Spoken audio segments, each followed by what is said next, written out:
TRS party వారు 2.5 సంవత్సరాలు పూర్తయింది. ఎన్నికలు రాబోతున్నాయి.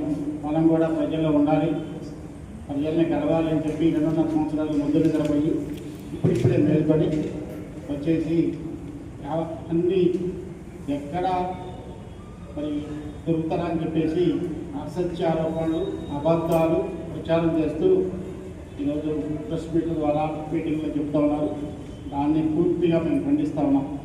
ఈ జిల్లాలో ఉన్న ముగ్గురు మంత్రులు రాష్ట్ర ప్రభుత్వంలో కీలక పదవులు మరి చేస్తూ మీరు నాశనం చేసిన అనేక వ్యవస్థలు, అది ఆర్థిక వ్యవస్థ కావచ్చు, రెవెన్యూ వ్యవస్థ కావచ్చు, విద్యుత్ శాఖ కావచ్చు, గృహ నిర్మాణం కావచ్చు, అనేక శాఖలని అనేక వ్యవస్థలని మీరు నాశనం చేసిపోతే, అప్పుల పాలు చేసిపోతే వాటిని అన్నిటినీ కూడా సర్దిద్దుతూ పూర్తిగా ఈ జిల్లా మొత్తం ఉమ్మడి 10 జిల్లాల్లో నెంబర్ 1 జిల్లాగా ఉండాలని వారి కృషితో, వారి కష్టంతో ఈరోజు అన్ని కార్యక్రమాలు కూడా తెలంగాణలో మొదటి స్థానంలో ఉంచుతూ ఉంటే మీరు ఎక్కడో మరి చిన్న చిన్న ఛానల్స్, యూట్యూబ్లో ఎక్కడ ఎవరెవరో మాట్లాడుతున్న విషయాలు కూడా తీసుకొచ్చేసి ఈరోజు వారి మీద, వారి కుటుంబ సభ్యుల మీద అనేక మరి అసత్య ప్రచారాలు చేస్తూ ఉన్నారు.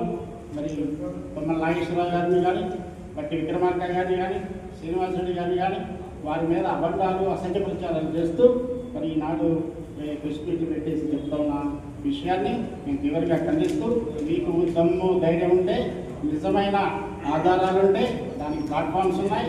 ఏ ప్లాట్ఫామ్ మీద వచ్చి మీరు నిరూపిస్తారో నిరూపించాలి తప్ప మీటింగుల్లోనో ప్రెస్ మీట్లోనో చెబితే మరి ప్రజలు నమ్మడానికి సిద్ధంగా లేదని చెప్పి తెలియజేస్తా ఉన్నాం. ఎక్కడో చిన్న చిన్న వ్యక్తులు వారికి ఉన్న ఇబ్బందుల్ని చెబుతూ చేస్తే వాటిని కూడా ఈనాడు ఒక 4 సార్లు బట్టి విక్రమార్క గారి మీద ఓడిపోయిన వ్యక్తి, అదేవిధంగా కాంగ్రెస్ పార్టీ టికెట్ మీద గెలిచి మరి 2014లో ఆనాడు ఎంతోమంది కాంగ్రెస్ కార్యకర్తల త్యాగాలతో మరి ఆనాడు నేను గెలిపిస్తే చెప్పా పెట్టకుండా 6 నెలల్లో అధికార పార్టీలో చేరి మరి ఈనాడు మరి నువ్వు కూడా మాట్లాడే అర్హత నీకు ఎక్కడదని చెప్తా ఉన్నాం. మరి పార్టీలు మారారని చెప్పి చాలామంది అంటున్నావు. నువ్వు మారిన పార్టీలు మొదట కమ్యూనిస్ట్ పార్టీ, తర్వాత వైఎస్ఆర్ పార్టీ, తర్వాత టీఆర్ఎస్ పార్టీ, ఇది కాదా? నువ్వు ఎక్కడ మారావు, ఎందుకు మారావు? కేవలం అధికారం కోసం, పదవి కోసం మారిన వ్యక్తి నువ్వు. కానీ మిగతా వాళ్ళు బట్టి విక్రమార్క గారు ఏ పార్టీ మారారు?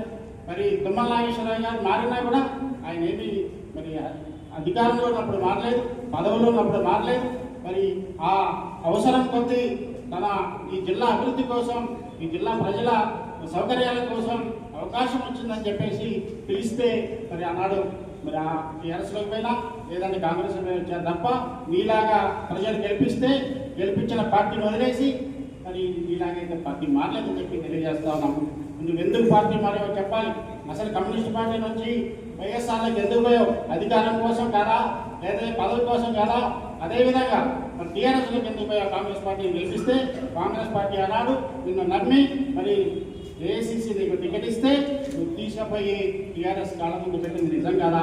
మరి ఇవన్నీ తెలిసి మరి ఈరోజు మాట్లాడుతూ ఉంటే ప్రజలు నవ్వుకుంటా ఉన్నారు. అభివృద్ధి ఓకే, మేము సిద్ధామని చెప్పాం, గతంలో చెప్పాం, ఇప్పుడు కూడా చెప్తున్నాం.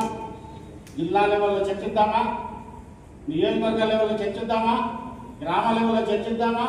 ఎక్కడికి ఎవరు వస్తారో రండి, ఏ గ్రామాన పోదాం. నిన్న మా ముఖ్యమంత్రి గారు చెప్పారు, మా ఉప ముఖ్యమంత్రి గారు చెప్పారు, మీరు డబుల్ బెడ్రూమ్ ఇల్లు ఇచ్చిన ఊళ్ళో ఓట్లు అడగండి, ఇందిరమ్మ ఇల్లు ఇచ్చిన ఊళ్ళో మేము అడుగుతాం అని చెప్పారు. ఈరోజు కూడా చెప్తా ఉన్నాం, ఒక గ్రామం పోదాం. ఈ 10 సంవత్సరాల్లో మీకు ఎన్ని రేషన్ కార్డు ఇచ్చారు, ఎన్ని ఇల్లు ఇచ్చారు, ఎంతమంది కరెంట్ ఫ్రీ ఇచ్చారు, ఎంతమందికి వేరే మరి అభివృద్ధి కార్యక్రమాలు ఇచ్చారు, సంక్షేమ కార్యక్రమాలు ఇచ్చారు. మరి మేమేమి ఇచ్చాము ఈ 2.5 సంవత్సరాల్లో చెప్పడానికి సిద్ధంగా ఉన్నాం.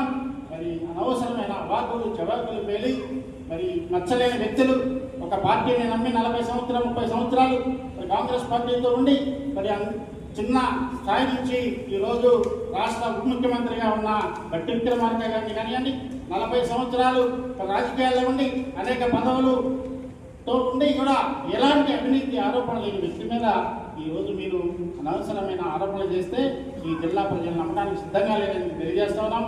మీకు నిజంగా ఏదైనా చెప్పారు, అక్రమాలు జరుగుతున్నాయి, భూకబ్జాలు జరుగుతున్నాయి, ఇక్కడ ఏదో దోపిడీలు జరుగుతున్నాయి, క్రమంలో అంటున్నారు.